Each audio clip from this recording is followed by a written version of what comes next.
Spring 1950.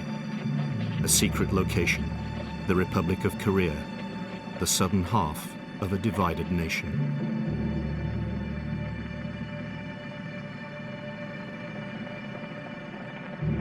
It is less than 5 years since hostilities ceased at the end of the Second World War, the deadliest war in history. A conflict that has left the world divided between Eastern communism and Western democracy. Men of the Republic of the South's army are preparing a mass execution in a land riven by the hatred between a communist northern regime and a pro-Western southern government. Such brutal punishments are commonplace on both sides. The victims are accused of being spies for the North.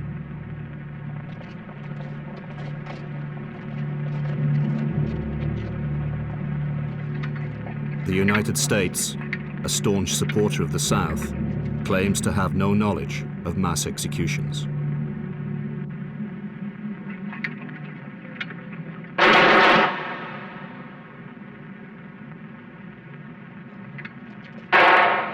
However, the footage is shot by a combat cameraman from the United States Army Signals Corps. Significantly, the presence of a US Army colonel at the execution confirms that the death sentences are being carried out under the auspices of SUSLEC, the acronym of a secret organization, the Special United States Liaison Activity Korea, an offshoot of the newly formed CIA. The shocking brutality of these executions is a portent of the terror that will soon be visited on the people of Korea, when atrocities will be committed by both sides, the details of which will stay undisclosed for decades, and some of which may remain hidden forever.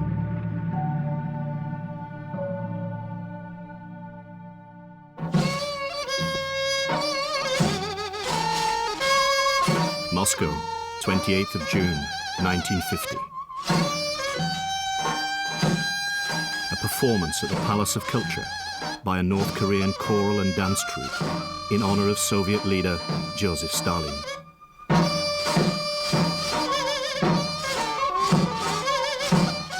Three days earlier, on June 25th, using Soviet-trained men equipped with its tanks, artillery and aircraft, a force of over 200,000 North Korean troops had launched a shock blitzkrieg attack against its South Korean neighbor.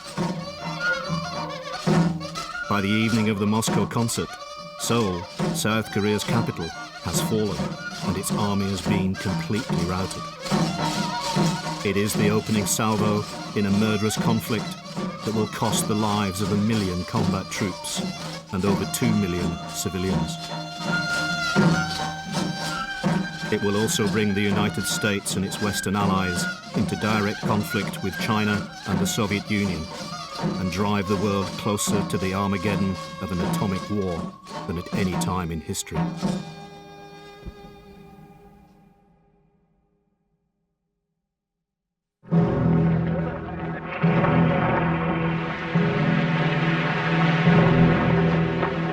Using original colour film, fully restored in high definition, much of it never seen before, this is the story of Korea, the Forgotten War, in colour.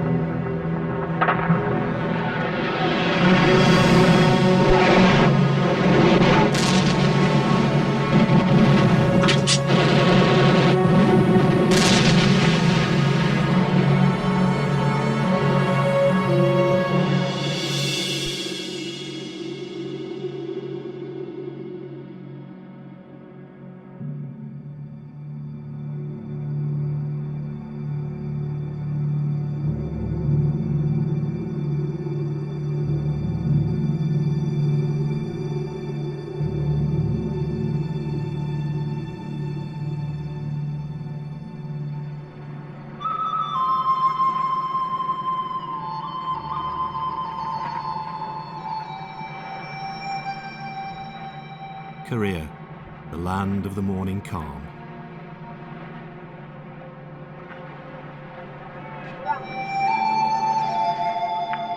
It is a fiercely independent nation, known as the Hermit Kingdom, because of its isolated position on its own rugged peninsula.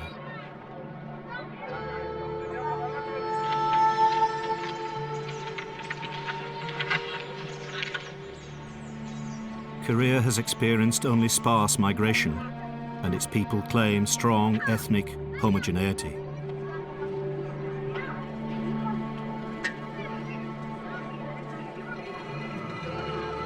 However, Korea has large and powerful neighbors: China to the west, Japan across the sea to the east, and during the 20th century, a communist-led Russian empire to the north, the Soviet Union.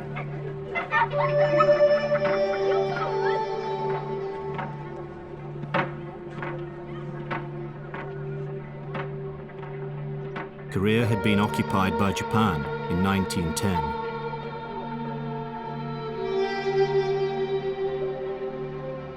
For 35 years, until the end of the Second World War, the Japanese had tried to suppress Korean identity, language, and culture. The end of the war and Japanese occupation had brought a new dilemma. Korea became trapped between the world's new power blocs, the United States and its Western allies, and the Soviet Union and its communist supporters, particularly China. The country was arbitrarily divided at the 38th parallel of latitude. In 1948, Korea became the front line of the Cold War in Asia, with a communist government in the north and a pro-Western regime in the south. Writing in 1950, Korean poet and schoolteacher Yu Chi-hwan senses the danger facing his country. I finally realized, driving on your coast, East Sea, that for 5,000 years, no, from the dividing of earth and sky, your mute but unfailing care has fostered this peninsula, my beloved country. Your blue dreams that heave and roll, and your sometimes tumultuous spirit have given us rugged mountains and rivers and fields. And you have kept watch over this poor nation nestled in your domain.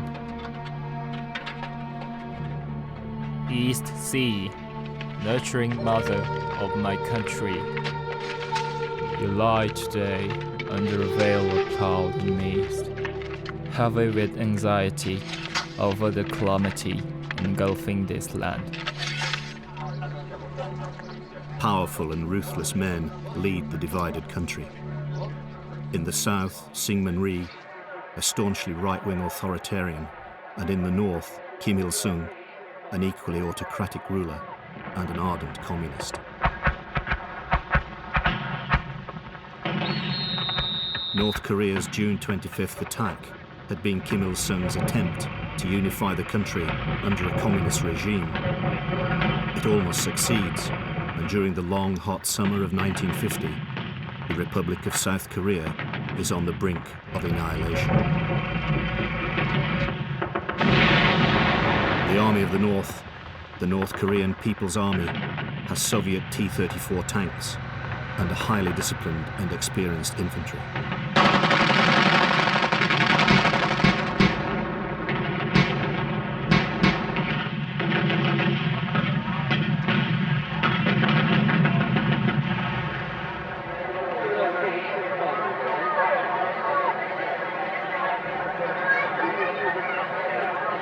September 1950, Sunuju, North Korea, close to the Chinese border at the Yalu River, the opening of a hydroelectric plant.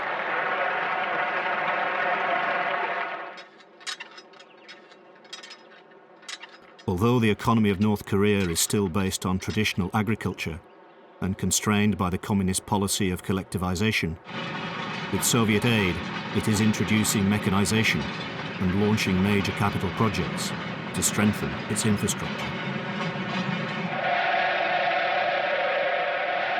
North Korean Foreign Minister Pak Hun-young writes to the President of the United Nations on September 28, 1950, placing the blame for the conflict on South Korean leader Syngman Rhee. He suggests the North strike is merely a preemptive attack to thwart the South's aggression. The United States government supplied the treacherous bandits of Syngman Rhee with political, military, and economic aid and help in working out the aggressive plan for the invasion of North Korea. Such encouragement spurred the Rhee clique to start the civil war in Korea. The government of the Democratic People's Republic of Korea took all measures to achieve the peaceful unification of our fatherland, and as far back as May 1950, received reliable information that the Syngman Rhee clique had scheduled an attack on North Korea for mid-June 1950. This enabled our government to take timely measures for repulsing Rhee's troops. The Army of the Republic of Korea in the south has only meager battle experience and is poorly equipped.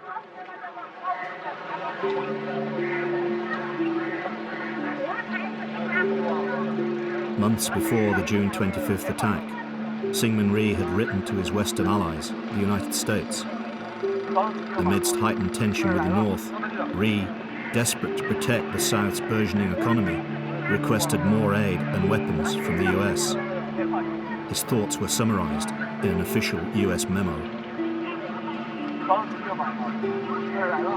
I would like to have enough rifles to keep 20,000 men on the northern border. With sufficient equipment, the South Korean army could be increased by 100,000 within 6 weeks. If I could increase the army in this way, in a short time, I could move into the north. Nothing can be achieved by waiting. One of our principal difficulties is the vacillations of the US State Department, which led to the loss of China and might be seriously harmful to Korea. Fearing the consequences for stability in the region, Rhee's request was denied in Washington.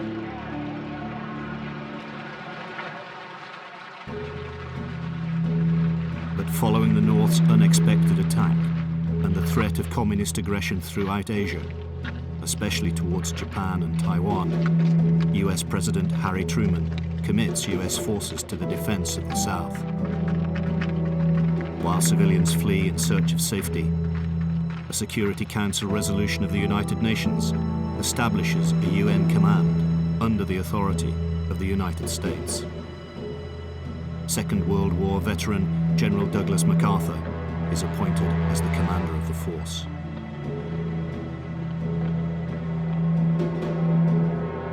On July 5th, the first UNC troops, Task Force Smith, attempt a defense of the city of Busan, south of Seoul. To no avail. The Army of the South and US-led UNC forces fight a series of delaying engagements as the NKPA, the Army of the North, makes relentless progress down the Korean peninsula.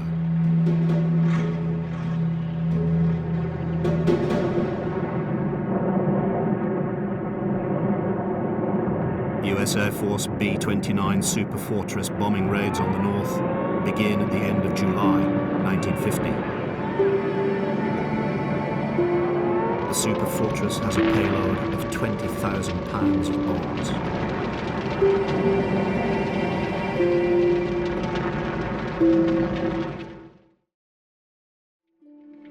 Inevitably, captured US bomber pilots soon join the growing ranks of prisoners of war. With the rapidly escalating involvement of UNC ground troops, the ranks of prisoners soon include men from several UNC countries. There will be many thousands of POWs on all sides by the end of the war, many of whom will be mistreated and fail to survive to the end of hostilities. The port city of Incheon, under the control of the NKPA, September 1950. Anyone suspected of being a supporter of the South is dealt with harshly. This is a civil war, as well as an international one. Brother against brother, family against family, friend against friend.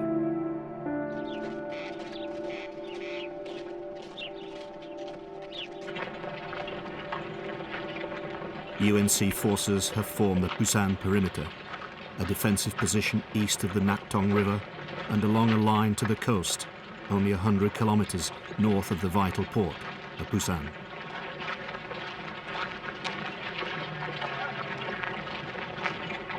The Busan Perimeter is now the only part of the Korean peninsula held by the South and UNC forces. They are trying to hold it against sustained attacks from the Army of the North.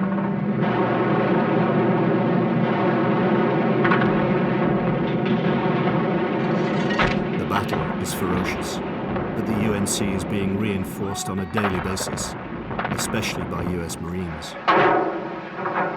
Busan is Korea's second largest port and is unloading 30 ships a day. Pershing tanks are also arriving, which proved to be the equal of the formidable Soviet T-34s.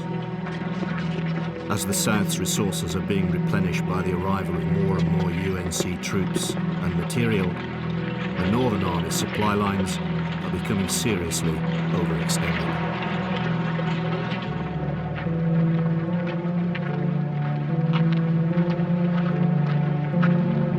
Its men are exhausted, and its losses escalating.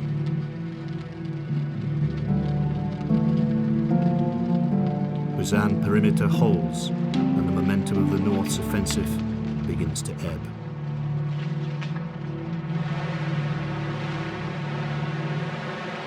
Simultaneously, General MacArthur is about to launch a highly risky counterattack far to the north to outflank the NKPA.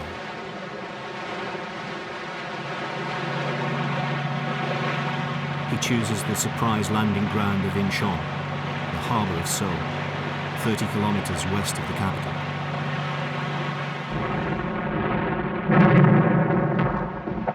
It is an extremely hazardous assault in a difficult environment.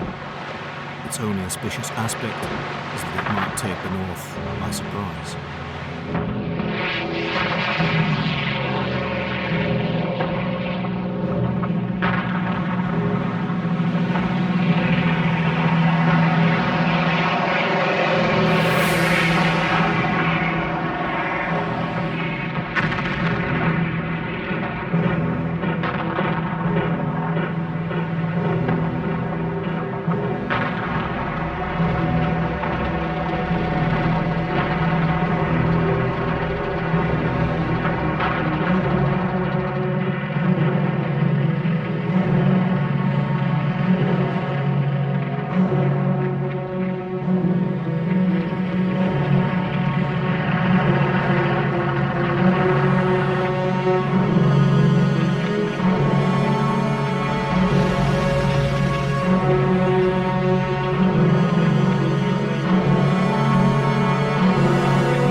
The strategy is a masterstroke and leads to the total collapse of the NKPA's offensive in the south.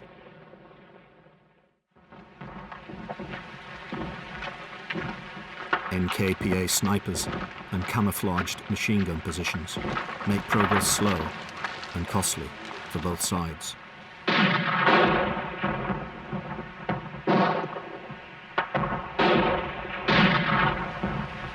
In a letter retrieved from his body on the perimeter of Kimpo Airport, an unnamed NKPA soldier. The Americans have too much firepower. We only have what we can carry. Our tanks have no fuel, and we have no answer to their air attacks.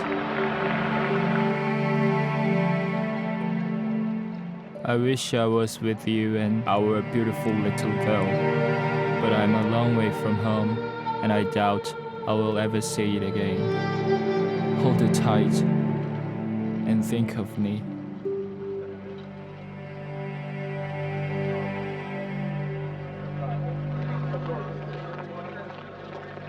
After successfully establishing a bridgehead and securing Kimpo Airport, the flag of the South, the Republic of Korea, is raised over Incheon.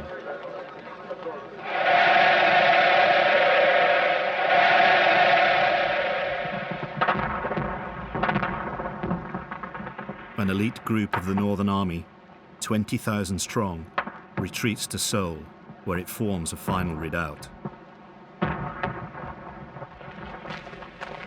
The fighting in the city is ferocious. The United Nations force uses its aerial power to bombard the city, and napalm strikes cause fires to break out in heavily populated areas.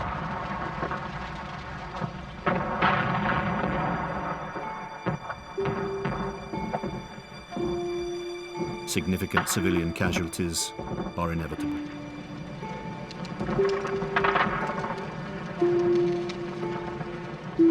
The northern defenders even launched suicide attacks in a desperate attempt to hold the city.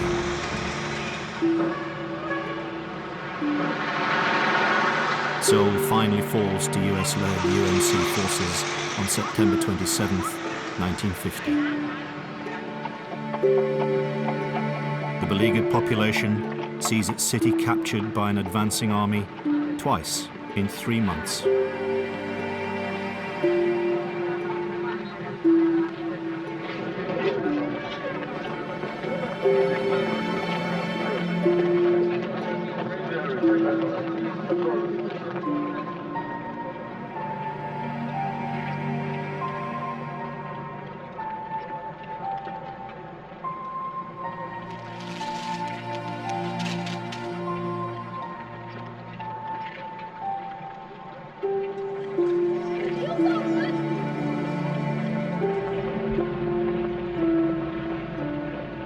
Further south, UNC troops who have broken out of the Busan Perimeter are soon able to join their comrades around Seoul.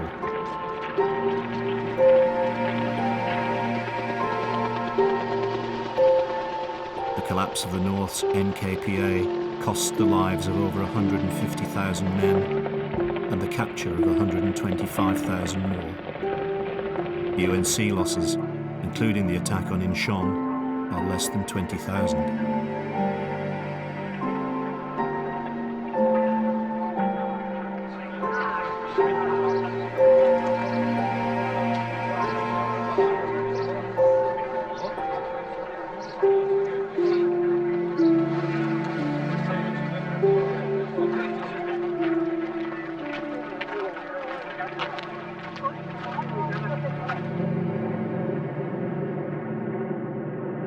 As the war in Korea escalates, UNC forces use United States air power to try to weaken the North's infrastructure.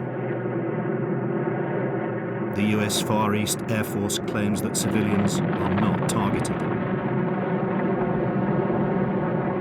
Pyongyang, September 1950, a UNC bombing raid.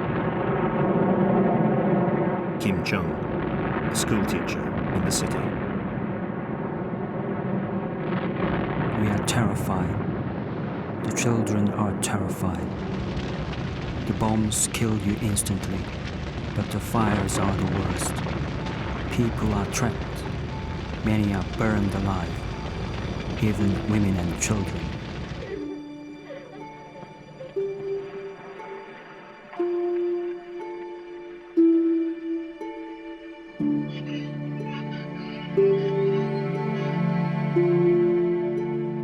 Nampo, the port of Pyongyang, 40 kilometers west of the city. Bombing raids will become a central part of UNC strategy, but they will cause widespread devastation to the north.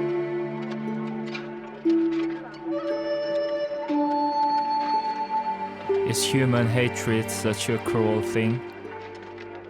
All that remains here is a miserable denial of human dignity.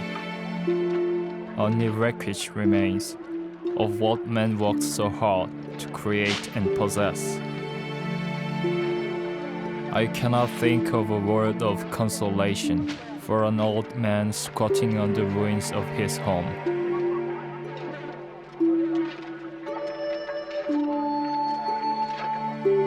At the tip of Yonghung Bay, the high, leaden waves of the East Sea rage. And far down at the edge of Myeongsa-simri Beach, a group of airplanes exhibits merciless determination. Everything in sight exudes intense hatred. If this is mankind's inevitable way, how can I avoid marching on in lonely fury?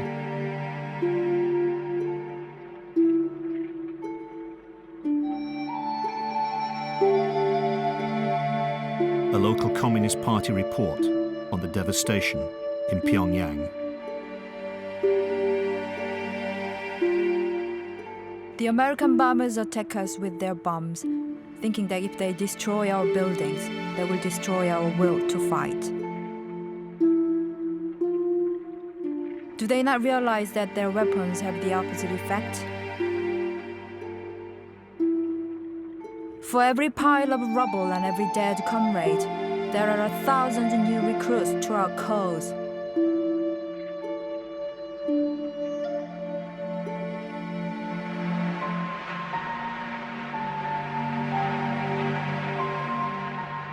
North Korea's east coast, October.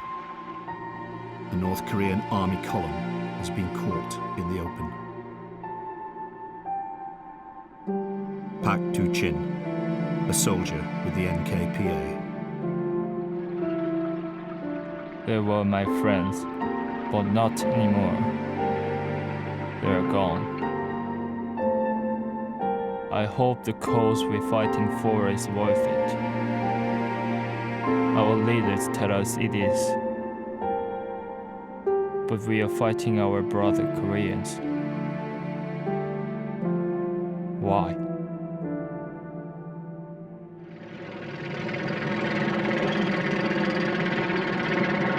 On September 30th, 1950, the South Korean Army, the ROK, crosses the 38th parallel. The US forces follow on October 7th.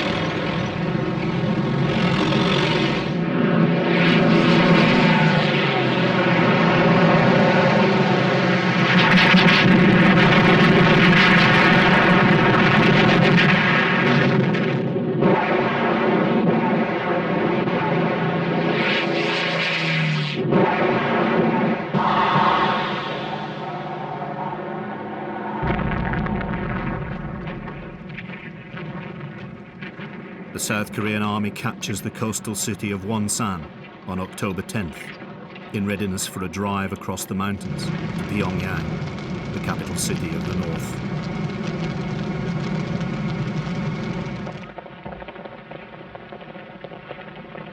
Pak Sun-yeop, commanding officer of the 1st Division of the ROK, pleads with US General Frank Milburn that his Korean unit be allowed to lead the attack on Pyongyang. We are tough. We can march all day and all night. Give us this chance. We can beat any American unit to Pyongyang. It is my hometown, and I know the terrain like the back of my hand. General Milburn just sat silently for what seems like hours. Finally, he said, "General Beck, go for it." I walked into HQ with a huge smile on my face. We'll lead the attack. The room erupted in a chorus of happy shouting. True to his boast, Pak's Korean 1st Division is the first to reach Pyongyang on October 19th, 1950.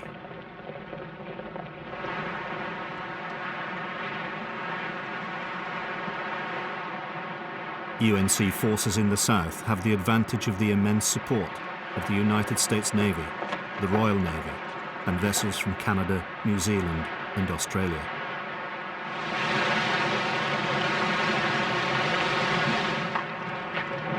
By the time of the attack on the North Korean Navy has been obliterated, and the UNC has total control of the seas.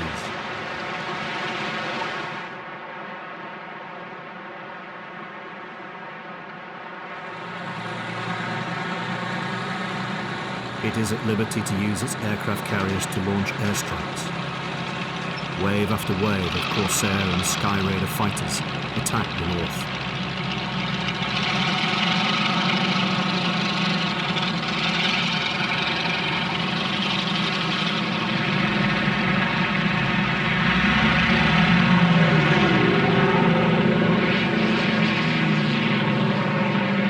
Its battleships and cruisers are able to bombard coastal cities unopposed.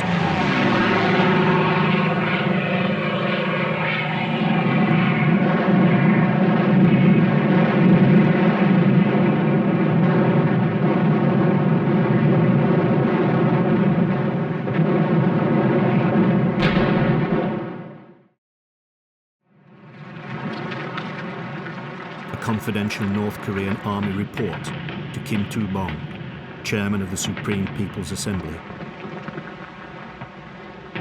Our brave comrades almost secured the liberation of the South from Syngman Rhee's lackeys, but now they are being destroyed by our overwhelming odds. The South's superiority in the air is impossible to defend against. The support of their fighter planes gives them an advantage that the valiant heroes of our army cannot resist.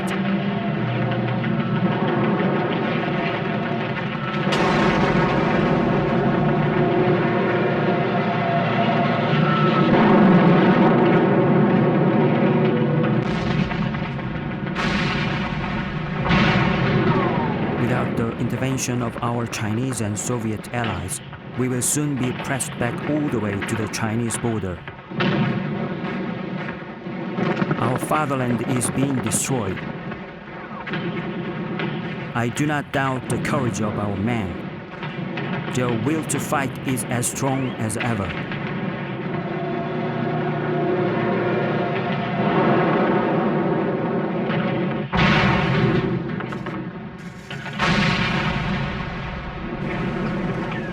The issue is weapons, supplies, and aircraft.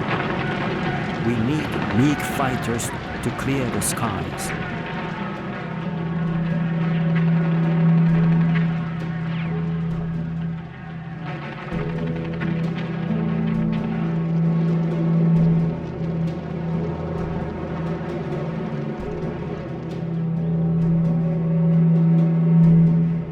The rapid advance of United Nations forces towards North Korea's border with China at the Yalu River creates alarm in Beijing and Moscow.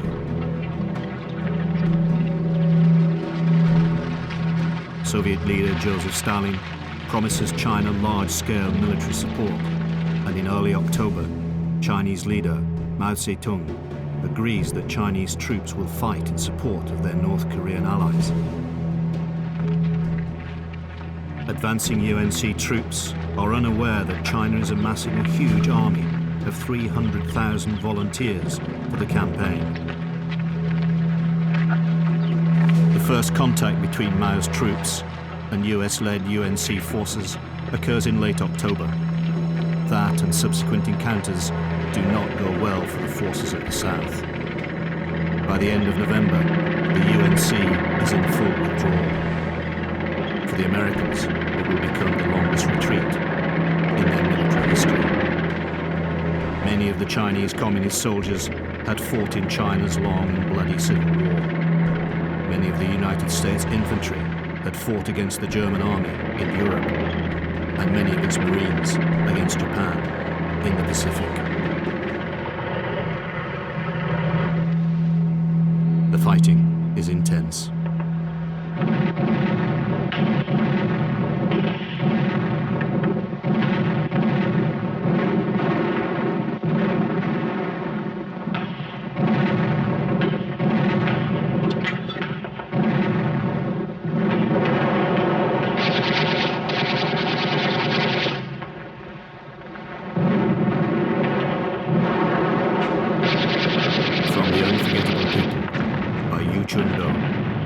volunteer surgeon with the Army of the North. Blood spreads on the river, and the water turns the color of earth. Bodies flow downstream. You must live. Return to the rear. There will be no more wounded for you to treat. The young commander says to me solemnly, exhorting me to hold life sacred. He steps out into his own death.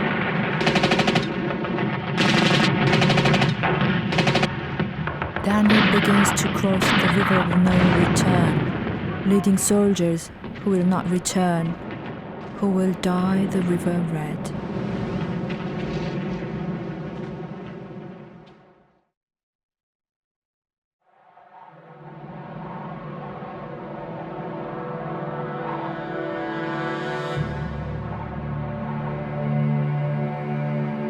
As the grip of the Korean winter of 1950 tightens, the predicament of UNC forces worsens.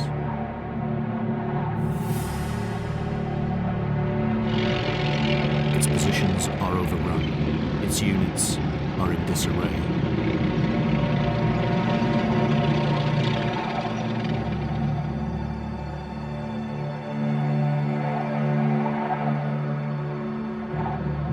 General MacArthur sends an urgent message to Washington, suggesting that, like 6 months earlier, the whole of the Korean peninsula is in danger of falling to the communists.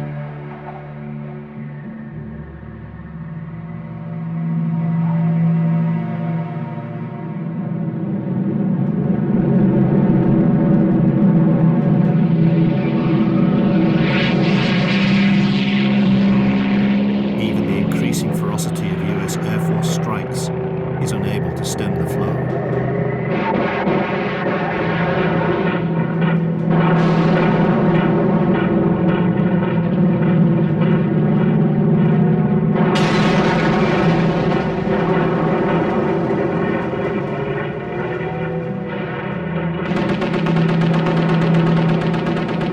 Kim Song, a soldier with the retreating army of the South. Our position is hopeless. Even with all the firepower the Americans bring us, we can't hold the North with the Chinese leading their advance. There are just too many. Kim Song is killed just a few days later. This is from the last entry in his diary. I fear for my country. This fight was started by Koreans, but it will be finished by forces beyond our shores. Our long history may be over.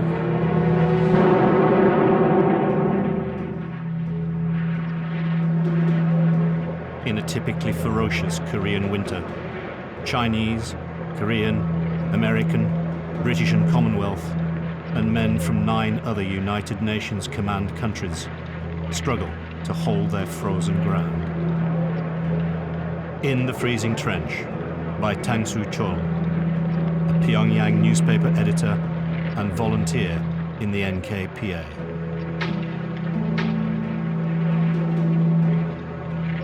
The temperature falls below zero again, and my very marrow seems to freeze.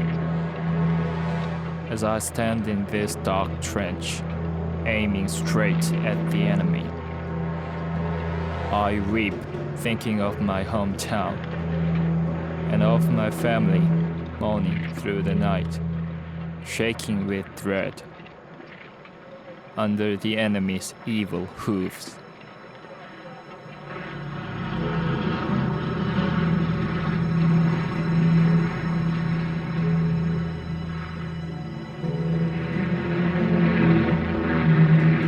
Washington's dilemma is either to accept the humiliation of defeat or to escalate the war even more and face the prospect of the involvement of the Soviet Union and its battle-hardened Red Army.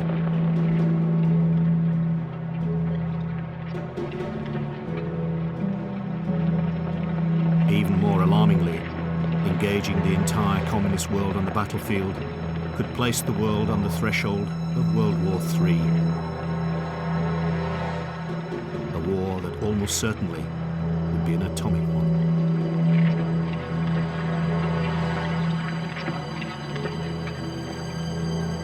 US President Harry Truman, who had sanctioned the use of the atom bomb against Japan in 1945, shocks the world by stating publicly that if necessary, he will authorize its use again, and that he will allow General MacArthur to take the decision.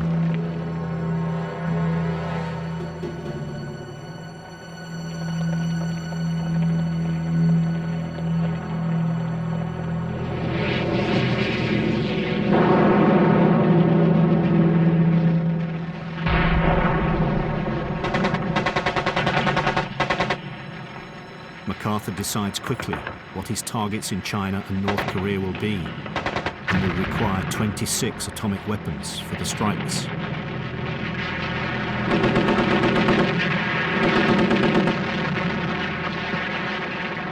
President Truman asks the US Congress for $16.8 billion for his defense budget and declares a state of national emergency to prepare for global war.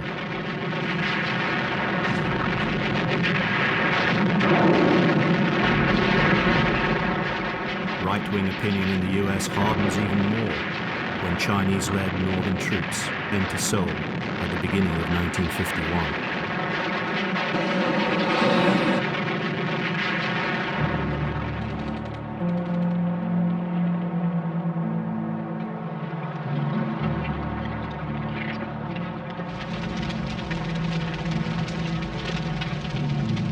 South Korean President Syngman Rhee writes to President Truman. If we lose this opportunity, the Chinese and Northern Communists will destroy all our armed forces and most of the anti-communist population. To save this situation, we must do all we can to defeat and destroy the Chinese invaders now, and authorize General MacArthur to use any weapon that will check communist aggression anywhere, even the atomic bomb. A few bombs on Moscow will shake the communist world.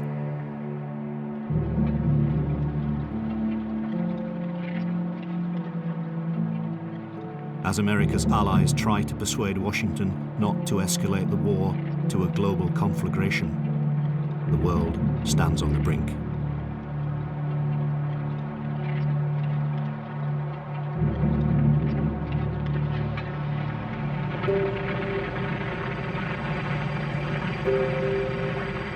January 1951. With an atomic war in Korea looming, the military situation for UNC forces on the ground suddenly eases as the advance of northern and Chinese forces is held. The threat of the deployment of atomic weapons recedes for the time being.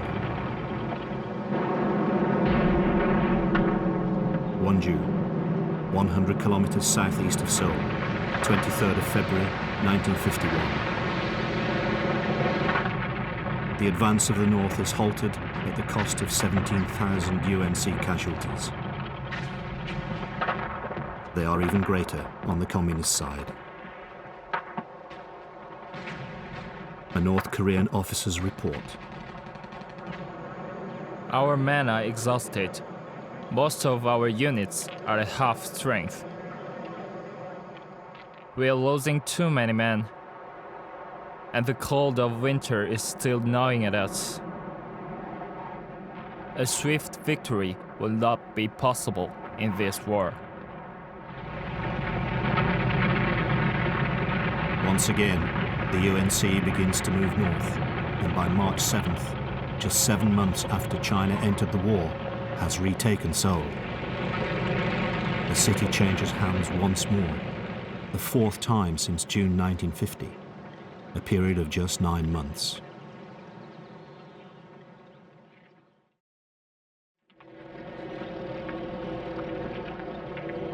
Spring 1951, the Taebaek Mountains, east of Seoul.